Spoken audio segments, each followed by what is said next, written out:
Brothers and sisters, I stand before you today, not just as a leader of my people, but as a son of Africa, with a heart that beats in rhythm with the struggles of every Black individual across the world, especially our brothers and sisters in America. Today I bring a message, not just from me, but from the spirit of justice and liberation that lives in all of us, united by a history too long forgotten and a future too long delayed. It is a message of unity, truth, and liberation, a call for us to reclaim our heritage, our power, and our destiny.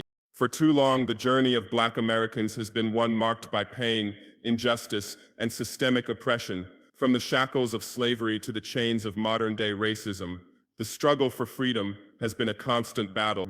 But in every battle, there is a force that rises, a force that cannot be denied, a force that no tyrant can subdue. That force is the spirit of liberation, and it is this force that I stand with as I call upon each and every one of you to stand with me. First and foremost, let us speak of unity. In our fight for freedom, it is not enough to stand as isolated individuals or groups, each fighting alone. The forces of oppression, the powers that seek to silence us, are united in their determination to divide and conquer. They thrive on our separation, on our differences, on the belief that we are not all one people, united by a common cause. This is why I say, with conviction, that Black Americans and Black Africans, indeed all people of African descent, must unite. Our struggles, though experienced in different contexts and geographies, are one struggle. From the moment our ancestors were forcibly taken from the shores of Africa, the seeds of a global Black community were sown. Those who endured the brutality of the transatlantic slave trade and those who remained on the African continent have shared a common fate, the fate of being oppressed, exploited, and marginalized by forces that see our potential as a threat to their dominance. Our unity has been tested, but it has never been broken. The struggles of Black Americans are the struggles of Black people everywhere, whether it be the colonial exploitation in Africa or the institutionalized racism in the United States. Today we have the opportunity, no, the responsibility to strengthen our bonds. When I speak of unity, I do not mean mere symbolic gestures or shallow alliances. I speak of a deeper, more profound unity, a unity that transcends borders, that transcends political or ideological differences, a unity that understands that our freedom is interconnected. Your fight for justice in America is my fight for freedom in Africa. Your call for equality is my call for dignity. Your desire for truth is my desire for reclamation of history. It is essential that we recognize this truth, that our liberation is bound together. We cannot afford to be divided, for division is what keeps us from reaching our full potential. As a people, we have always been strong, but our strength lies in our ability to come together, to lift each other up, to support one another. To build that unity, we must first confront the truth. For too long, our history has been obscured, our stories distorted, and our achievements minimized. Whether it is the erasure of the contributions of Black Americans to the world's progress, or the continued exploitation of African resources, the truth has been hidden in plain sight. But the truth is more powerful than any false narrative that has been spun. The truth is that our people have always been builders, creators, and innovators, from the ancient civilizations of Egypt, Mali, and Kush to the rich cultural and political contributions of Black Americans. Our legacy is one of greatness. The accomplishments of Black Americans, whether in the fields of science, the arts, or politics, have shaped the very fabric of the modern world. And yet we have been told time and again that our history began with enslavement, that our contributions are secondary, and that our value is determined by the color of our skin rather than the content of our character. This is a lie that has been perpetuated for centuries to keep us in a state of subjugation. But we are now at a moment where that lie can no longer hold us captive. The truth is that our people have always been free in spirit, even when physically enslaved. The truth is that we are descendants of kings, queens, warriors, and revolutionaries, and the truth is that we have the power to reclaim our narrative. This reclamation of truth is not only about remembering the past, it is about taking control of our future. It is about understanding that the history written by the oppressors is not the only history worth knowing. We must tell our own stories from our own perspective and with our own voices, whether it is the story of Harriet Tubman leading her people to freedom, or the story of Patrice Lumumba fighting for African sovereignty, our history is rich, vibrant, and full of resilience. But more than just remembering the past, we must confront the present. The truth of the matter is that the systems of oppression that have been built over centuries are still alive today, from mass incarceration to voter suppression, from police brutality to economic disenfranchisement. The struggle for justice and equality is far from over, and this truth, this stark reality, requires us to act. And so we come to the heart of our struggle: liberation. Liberation is not just the absence of physical chains, it is the presence of true freedom. It is the freedom to determine our own destiny, to live without fear of violence or oppression, and to thrive as individuals and as a collective. For Black Americans, the struggle for liberation is ongoing. The echoes of the civil rights movement can still be heard in the protests of today, the same cries for justice reverberating through the streets. But true liberation will not come from mere reforms or temporary concessions. True liberation will come when we dismantle the systems of oppression that have been in place for so long. True liberation will come when we reject the idea that we must beg for our rights, when we realize that our rights are inherent, not granted by the state. Liberation also means economic freedom. It means access to quality education, healthcare, and opportunities for growth and advancement. It means creating a society where Black Americans are no longer marginalized, where our contributions are celebrated, and where our children can dream without fear of being held back by the color of their skin. But it also means the liberation of the mind, the liberation from the psychological chains that have been placed upon us, convincing us that we are less than, that we are not worthy of success, dignity, and I know that the path to liberation is long and fraught with challenges, but I also know that we are more than capable of overcoming these challenges. We are the children of revolutionaries, of freedom fighters who have never bowed down, who have never given up, and it is in their spirit that we continue to fight today. Now, my friends, I call upon you to take up this mantle of liberation. This is not just my struggle, it is our struggle, and it is a struggle that must be carried forward by each and every one of us. Whether you are in the streets marching for justice, whether you are speaking truth to power, or whether you are simply living your life with dignity and pride, you are part of this fight. Our liberation will not come easily, but it will come, and it will come because we are united in our resolve. We are united in our determination to fight for truth, to fight for justice, and to fight for a future where our children can live freely and without fear. So, to all Black Americans, I say this: you are not alone. We are with you. Your struggle is our struggle, your pain is our pain, and your liberation is our liberation. Together we will rise, together we will be free. The call for unity among the global Black community is not just a plea for togetherness, it is a fundamental recognition that our struggles, though varied in context, are rooted in a shared history of oppression. The power of unity lies in understanding that no matter where we reside, whether in the United States, the Caribbean, Europe, or Africa, the systems that subjugate us and seek to limit our potential are interconnected. These systems operate on a global scale, perpetuating a cycle of racial injustice, economic exploitation, and social inequality that has persisted for centuries. Black Americans, African diaspora communities, and Africans on the continent are all products of this shared history. The forced displacement of Africans during the transatlantic slave trade created a deep bond between Black people worldwide, even though that bond was intentionally fractured through the mechanisms of colonialism, slavery, and racial apartheid. The colonizers, slave owners, and imperialist powers who sought to divide and conquer understood that the strength of a united African-descended people could challenge their rule. Thus, they worked tirelessly to create divides, whether through geographic separation, cultural distortion, or racial hierarchy. However, today the importance of unity among Black people is clearer than ever. We must understand that when one of us suffers, all of us suffer. The struggles faced by Black Americans, whether in the form of police brutality, voter suppression, or economic disenfranchisement, echo in the experiences of Africans battling colonial legacies, poverty, and exploitation in their own nations. Similarly, the African diaspora in the Caribbean, Latin America, and Europe shares a common history of marginalization, often facing similar discriminatory practices and limited opportunities. These global challenges are not isolated, they are threads in the same fabric of oppression.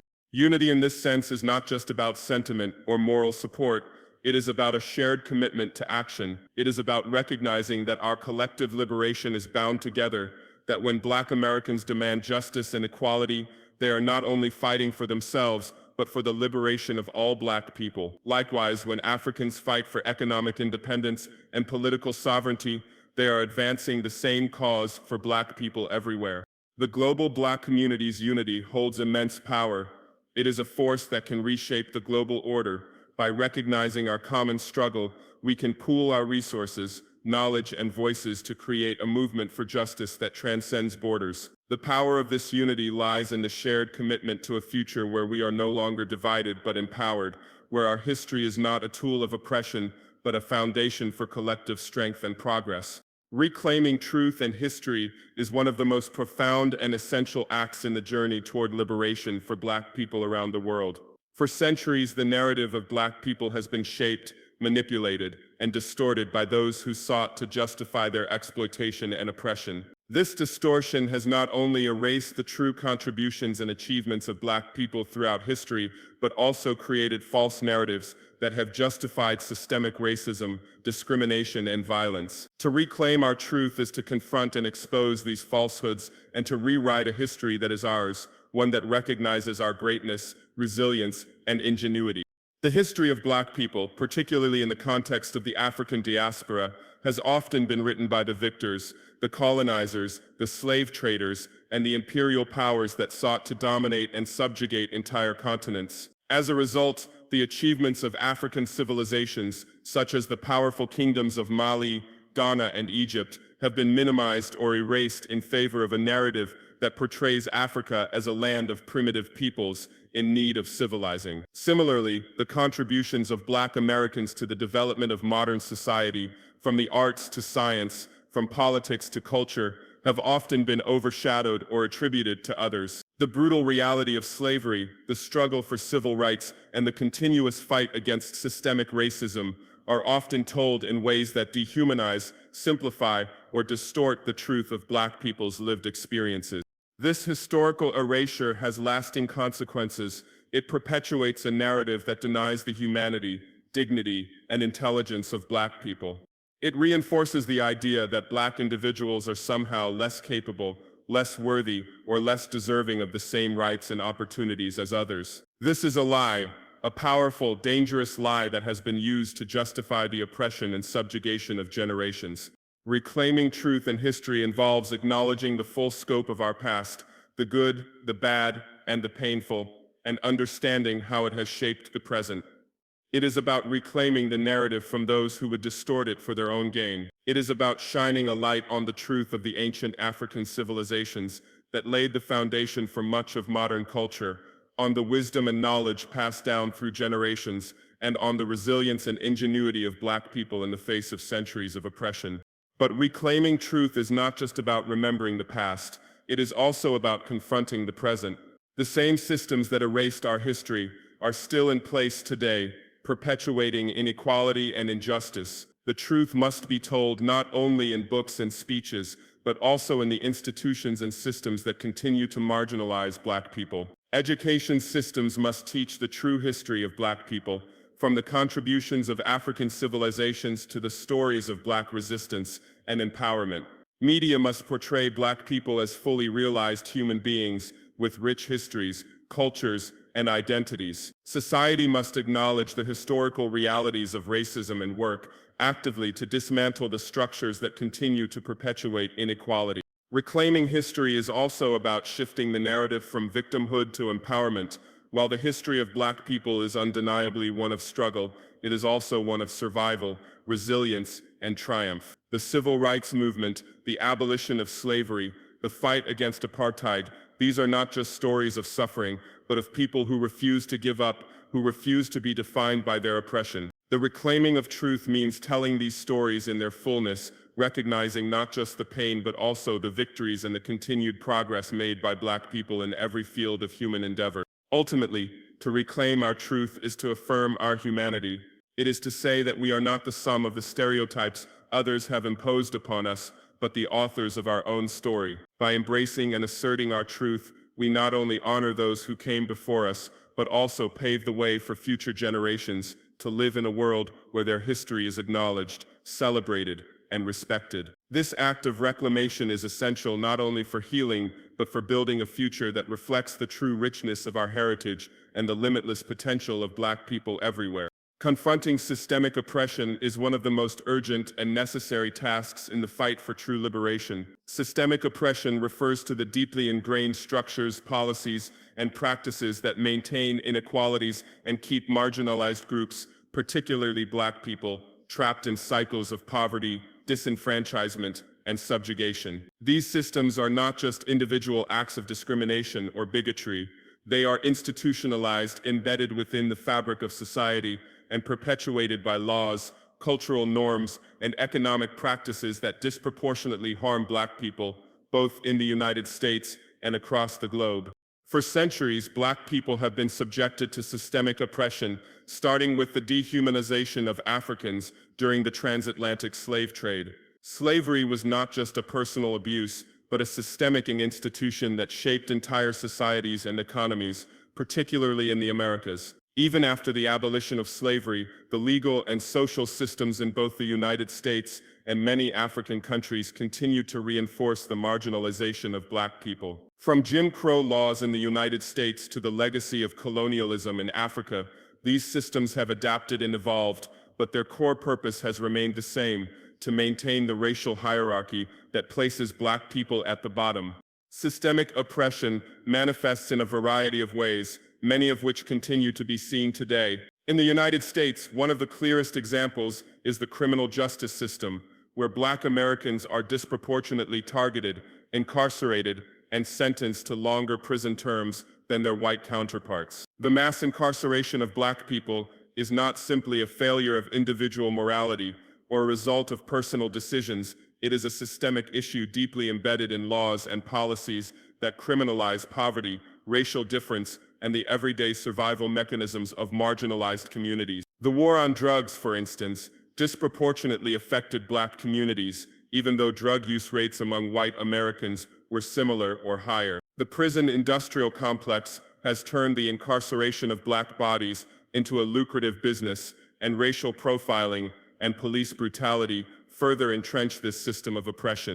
Education is another area where systemic oppression is rampant.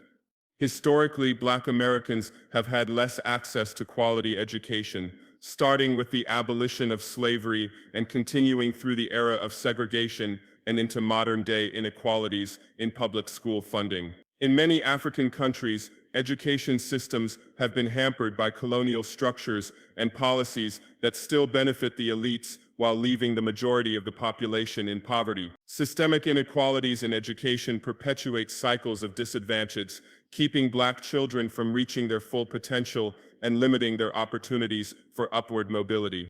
Economic oppression is also a key aspect of systemic discrimination.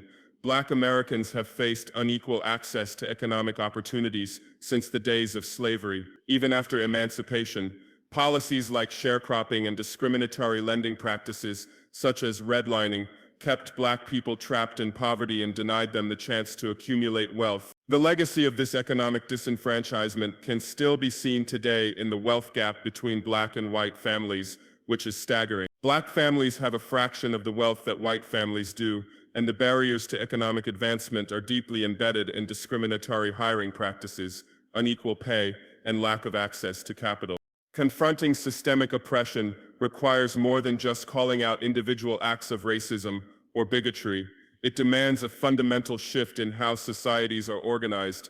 To truly confront systemic oppression, we must address the laws, policies, and practices that perpetuate inequality. This includes reforming the criminal justice system to end mass incarceration, decriminalizing poverty, and ending racial profiling. It means demanding equitable education for all children, regardless of their race or socioeconomic status, and ensuring that public schools in Black communities are funded adequately and given the resources they need to thrive. It requires dismantling economic systems that disproportionately benefit the wealthy and white, while denying opportunities to Black people and other marginalized groups. Confronting systemic oppression also requires a shift in societal attitudes and values.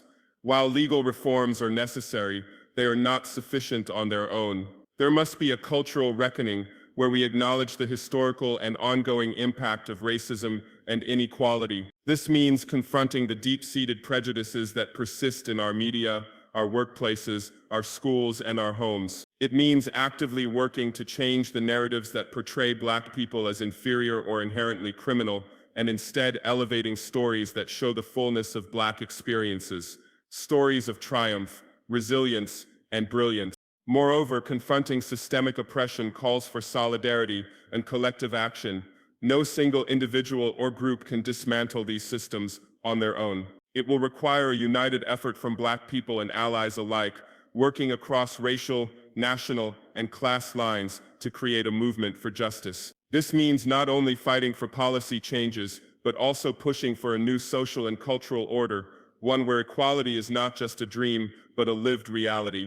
The struggle against systemic oppression is long, but it is not hopeless. Every step we take toward dismantling these structures brings us closer to a world where Black people are no longer subjected to the harsh realities of racial inequality. We must keep our eyes on the prize of a truly just society, where freedom, opportunity, and dignity are not reserved for a few, but are the birthright of all people. Only by confronting these systems head-on with courage and conviction can we hope to create a world where liberation is not just an aspiration, but a tangible reality for every Black person, everywhere. Liberation beyond physical chains is a concept that goes far beyond the simple idea of freedom from bodily restraint. It is the full realization of autonomy, self-determination, and dignity. While the historical fight for freedom has often focused on the abolition of physical enslavement, whether through the emancipation of enslaved Africans in the Americas or the end of colonial rule in African nations, the true essence of liberation is far more comprehensive. It involves breaking the mental, emotional, economic, and social chains that continue to bind Black people, both in the aftermath of slavery and in the present day.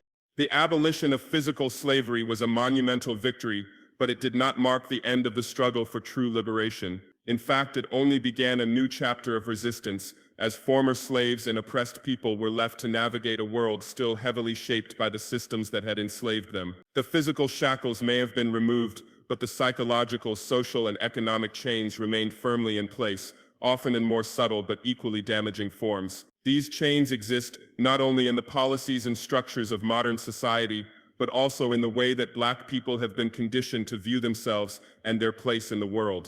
One of the most insidious aspects of ongoing oppression is the psychological effect it has on Black people. The process of racialization, the idea that Black people are inherently inferior, has been deeply ingrained into cultural norms, educational systems, and media portrayals. From a young age, many Black children are taught, either explicitly or implicitly, that their worth is less than that of their white counterparts. They are made to internalize negative stereotypes and face a world where they are constantly reminded of their marginalized status. This conditioning is a mental chain, one that restricts their sense of self-worth, their dreams, and their potential. True liberation requires a fundamental shift in how Black people perceive themselves, not as victims or as inferior, but as fully human, capable, and deserving of the same rights, opportunities, and respect as anyone else.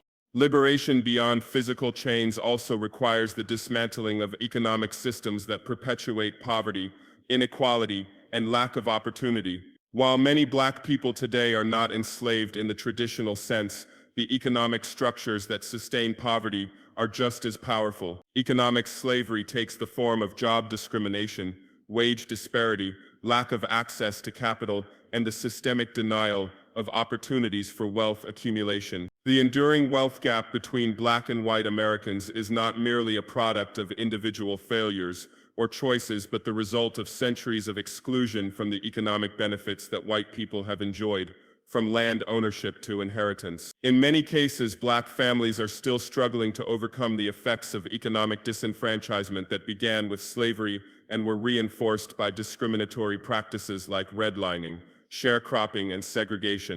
This economic marginalization is a form of bondage, as it keeps Black people trapped in a cycle of poverty, while others continue to thrive. Liberation beyond physical chains means access to equitable economic opportunities, education, jobs, and wealth building without the barriers of discrimination and exploitation. It means creating systems that provide equal access to capital for Black entrepreneurs, ensuring that Black workers receive fair wages, and guaranteeing that Black families have access to affordable housing, healthcare, and a quality education. Only when these economic chains are broken can true freedom be achieved. Moreover, liberation beyond physical chains is about breaking down social barriers that perpetuate racial segregation and discrimination. In the past, these barriers were physically manifested in laws and institutions that segregated Black people from white people. Today, while legal segregation may have been officially outlawed, there are still deeply entrenched social divisions, economic, cultural, and geographic, that separate Black people from equal access to the opportunities and privileges enjoyed by others. From neighborhoods to schools, from workplace dynamics to political representation, these invisible walls still operate, keeping Black people marginalized and disenfranchised. True liberation means creating a society where Black people are not restricted by the social constructs that limit their full participation in civic life. It means ensuring that Black people are represented fairly in positions of power and influence, whether in politics, business, or media, and that they are treated with dignity and respect in every space they occupy. It also means dismantling the racist structures that perpetuate inequities in healthcare, housing, and access to justice. Social liberation requires that we move from a world that is divided along racial lines to one where diversity is celebrated and everyone has equal opportunity to flourish. Finally, liberation beyond physical chains also demands a spiritual and cultural reclamation. For centuries, Black people have been told that their culture, their beliefs, and their practices were inferior, backward, or uncivilized. Colonization and slavery sought to erase or suppress African identities, forcing many to abandon their languages, customs, and spiritual traditions. As a result, many Black people have lived with a fractured sense of self, disconnected from their roots and their heritage. This spiritual dislocation is another form of mental bondage. To be truly liberated, Black people must be able to reclaim their culture, their traditions, and their sense of identity. This reclamation is not just about looking back to the past, but about using that heritage as a foundation to build a future that is rich with pride, purpose, and self-affirmation. It means embracing African spirituality, languages, and traditions where they exist, as well as celebrating the unique cultural contributions that Black people have made to the world in music, art, literature, and beyond. By embracing their heritage, Black people can break free from the mental chains of cultural inferiority and step into a space of empowerment and pride. In the end, liberation beyond physical chains is about more than just surviving. It is about thriving. It is about creating a world where Black people are free, free from oppression, free from poverty, free from self-doubt, and free from the limitations imposed upon them by centuries of injustice. It is about creating a society where Black people can fully realize their potential in every aspect of life, from education to economics, from family to culture, and from the arts to politics. Only when Black people are liberated from all forms of bondage, physical, psychological, economic, social, and cultural, can they fully experience the freedom, dignity, and self-determination that are their birthright. True liberation is not just the absence of chains, it is the presence of power, agency, and the ability to shape one's own destiny. It is a liberation that extends beyond the individual to the collective, ensuring that all Black people, no matter where they are in the world, can live lives of dignity, prosperity, and joy. Only when this holistic liberation is achieved can we truly say that Black people are free.